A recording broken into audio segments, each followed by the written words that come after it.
Let's start by looking at a survey that was done recently.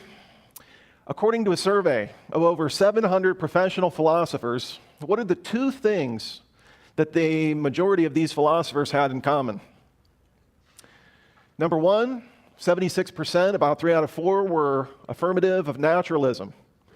And number two, 56% believed in objective moral values and duties.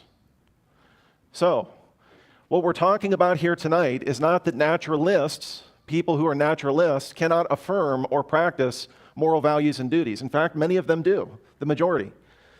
You might be saying to yourself, well, what is naturalism? Well, naturalism is just the belief, and ism is a belief system in nature, that there's nothing beyond nature, there's nothing behind nature, there's nothing above nature. All of nature is one substance, it's matter, energy, that's it. Naturalism is the affirmation that there's nothing beyond nature. So things like souls wouldn't exist in a naturalistic worldview. Persons like God wouldn't exist.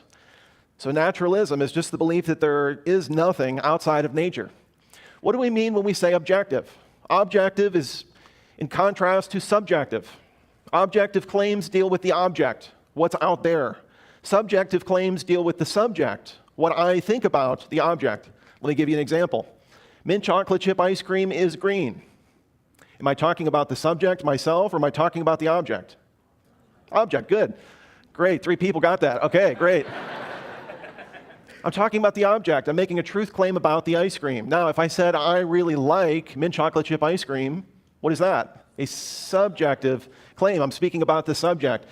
So when we speak about moral values and duties in the objective sense, we're not referring to personal preference.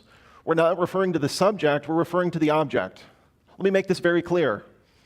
If Hitler won World War II and he brainwashed or coerced or forced everyone to believe that Jewish people were subhuman, objectively it would still be wrong, what he did, even if everyone believed to the contrary. And so 56% of professional philosophers agree in objective moral values and duties. Sometimes just going through a list is helpful in this regard of objective moral evils. For example, torturing babies for fun. What are we saying when we say that torturing babies for fun is wrong? Are we saying, I just don't really like torturing babies for fun? That's a subjective claim. Or are we saying something about the object itself, that we're saying there's something wrong about that, out there, the referent out there, that's wrong? Hunting a human being for sport, the most dangerous game, human. Are we saying, I just don't really prefer, like I'd rather hunt a cheetah or a tiger? Oh, you like to hunt humans, I guess that's your preference. No, we're saying that it's objectively wrong to do that. Racism, sexism, these are objectively wrong.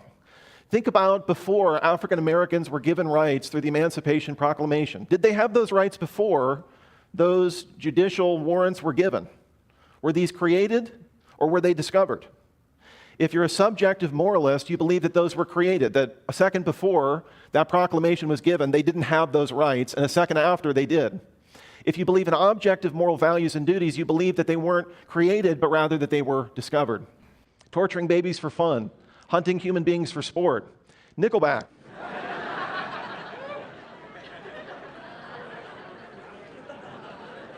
Objectively, morally evil. Okay, that's not right. What I meant to say was people who listen to Nickelback. That guy who played Anakin Skywalker. You're like, which one? Either one, doesn't matter.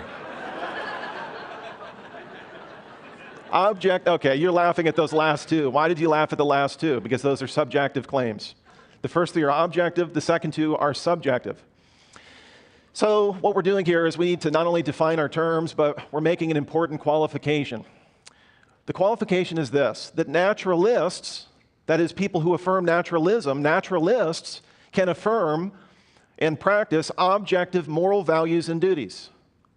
To say otherwise would be slander, would be name-calling. No one here is saying that a naturalist can't affirm and even practice moral values and duties. Of course they can. In fact, sometimes naturalists put Christians to shame in this regard.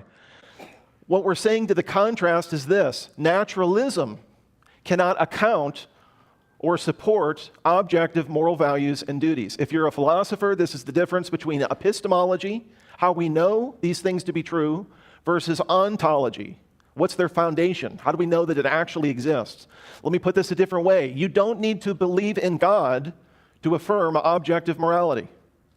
But there needs to be a God for objective morality to exist. Some of you seem to not follow still, so I'll give you a very clever illustration. Are you ready?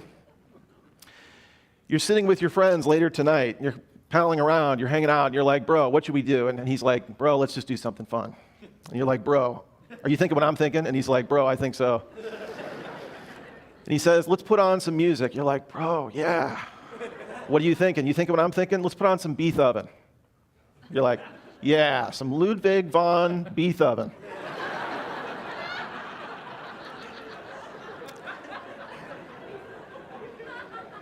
And you're sitting there listening to Beethoven, and you're hanging out there together, and you're like, man, everyone's like, does he really think it's pronounced Beethoven? You're listening to Ludwig von Beethoven, and you're getting through the Fifth Symphony and the Moonlight Sonata, and you say, oh, this is my favorite part here, and you're listening to it. And you say, boy, I just really love Beethoven's music. And your friend says, well, I don't think that Beethoven ever existed. You say, well, I believe that he did. And he says, no, I don't believe that he did. And you say, well, how do you figure? And he says, well, I don't need to believe Beethoven existed in order to enjoy his music. In fact, I was a music major. I can play Beethoven. You can't. I can read Beethoven's music. I can pick out some of the harmonies and the movements and the staccato, and I can pick all that out. I actually know more about this music than you do, and I enjoy it more. Well, that's all true. That's all true. You don't need to believe in Beethoven to enjoy his music. But if Beethoven never existed, we wouldn't have his music. So we're all agreeing that no matter who you are, what kind of person you are, what worldview you have, you can perceive moral values and duties. What's under discussion here tonight is the question of what is the foundation, theism or naturalism?